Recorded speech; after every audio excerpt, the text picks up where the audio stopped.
Double digits. Gas, energy, and food costs continue to rise at double-digit annual rates and don't appear to be coming down anytime soon. Americans are feeling the squeeze like it's 1980 all over again. The Fed and White House continue to scratch their heads and wonder if anything can be done. So can it? Hi, everyone. I'm Veronica Dudo, and this is Buy, Hold, Sell.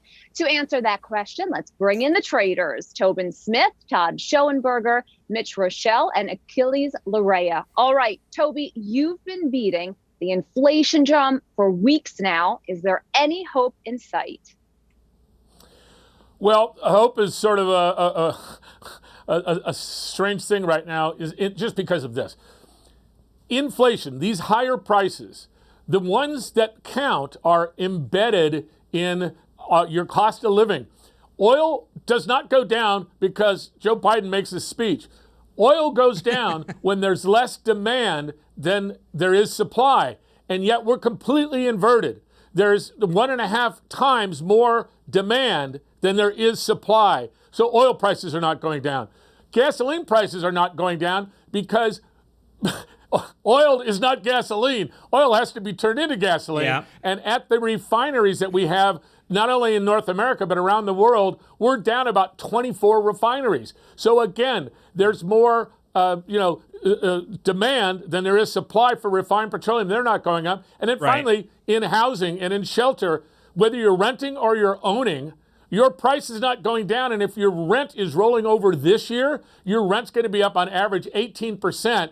And so that's not going down. Right. So that's literally 60% of the entire CPI is right there. So no, it is not going down, Veronica, let me answer the question Todd, for you. I mean, should there be an emergency Fed meeting this weekend? There is a huge sea of red on Wall Street. What's your assessment? Yeah, I mean, well, look, I was listening to Mitch on a competing network, and he brought up a good point. Why aren't they meeting this weekend? I mean, why wait a few days? Look, this isn't a knee-jerk reaction thing. This is Main Street America having to face this every single day, every minute of the day. Food costs are up, gas costs, everything. We already know this story. So what is Washington going to do about it? And all we hear is, oh, they're going to raise some interest rates. Whoop-de-doo, it does nothing. We need a better plan, and we need a better leadership component out of this too, because right now you had Joe Biden actually blaming the big oil companies for this mess. It's his mess. Somebody's got to come up with a better solution.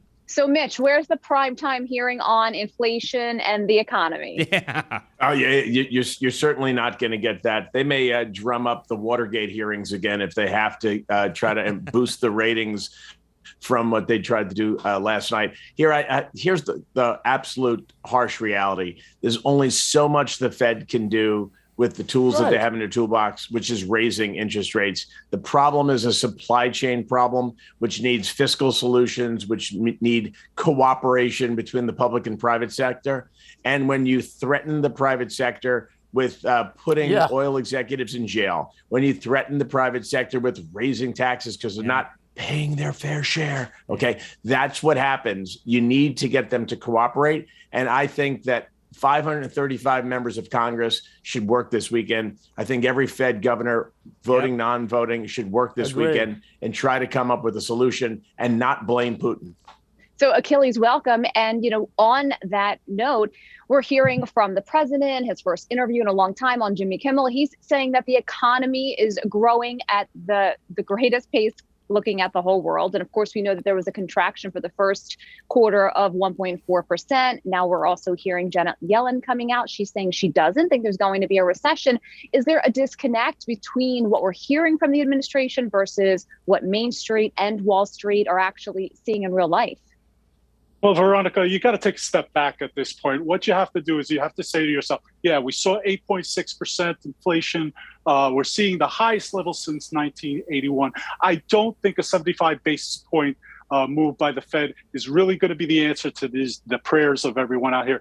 Really, recession fears, if we're talking recession fears, we're talking maybe 2023, a softer landing than most people are anticipating. I agree that something needs to be done, but I'm not a big fan of knee-jerk reactions. It doesn't work. I don't care what anybody says. If you're going to look at this, you got to look at the consumer. what are they going to keep doing? They're going to keep spending their rent. They're going to keep buying their groceries. They're going to keep buying the gas. So even, it's going to hurt all the way to this point right now. It's going to hurt, but I believe it's a temporary measure, and I believe that we're going to see this start to kind of wane out, really more towards the September, October, in terms of the gasoline prices kind of leveling off.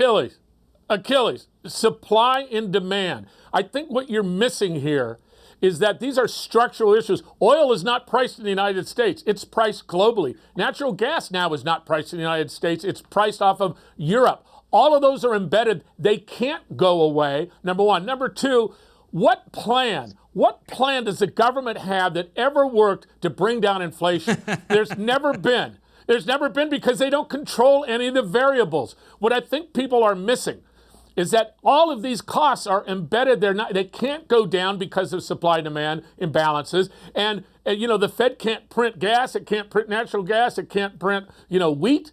We have a unique situation. We've never had this type of $9 trillion of stimulus that then get hit with Europe, in World War III. It's never happened. So to expect to have a better conclusion out of new situations is irrational. We need the Fed to raise to about 5%, snuff out housing, snuff out automobile, snuff out some small businesses, and get some jobs bleeding, and then we will get inflation down. You can't have both. There's no painless exit. Achilles, you mentioned the 75 basis points isn't going to do it. I mean, are you predicting a bigger hike this next week when the Fed meets?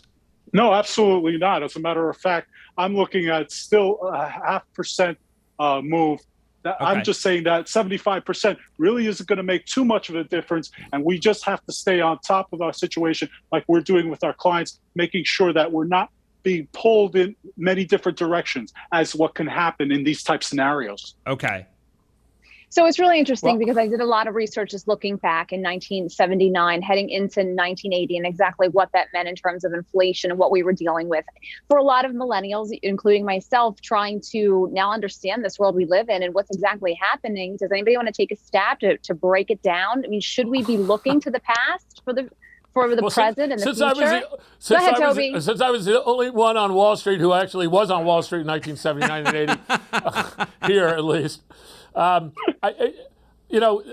Remember, if you're going to compare something, you have to contrast and compare. So doing it quickly, we in the 70s had bigger issues than we have now. In the 70s, number one, we got off the gold standard, which meant that all of a sudden we could borrow all this money, and there was again more money than there was stuff. So guess what? Prices went up. Then 29% of the workforce was unionized, and the unions had cost of living adjustments, COLA. So when inflation went up 6%, their wages went up 6%, and we had this cycle. And then the third issue, was that we had housing that. I remember the first house I bought in 1976 in Long Beach, California, was $28,000, and when it got to 1981, I sold that house for $124,000. Big money. We had housing, and that was real money too. That would be like $2 million today.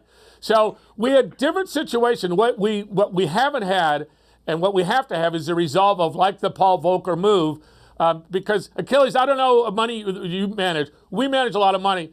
And we're up about 50 to 60% this year simply because we understand what happens when inflation happens, and we also understand when supply demands for energy. They can't do anything about energy. You can't legislate and print, oil. All you can do is snuff the economy out, and they don't have the cojones to do it right now. But when we get to September, October, and you're not seeing this roll off, or maybe you're seeing 1 or 2, basis points. They're so behind the curve that it is going to get ugly, and I think we're at S&P 3,200 by that time, which is another 15% down. All right, gentlemen, great conversation. Thank you so much, and special thanks to our guest, Aquiles Larrea, for joining us. Coming up next on Buy, Hold, Sell, with gas hitting the $5 gallon mark nationwide, is it still a good time to invest in big oil stocks? Stay tuned to find out.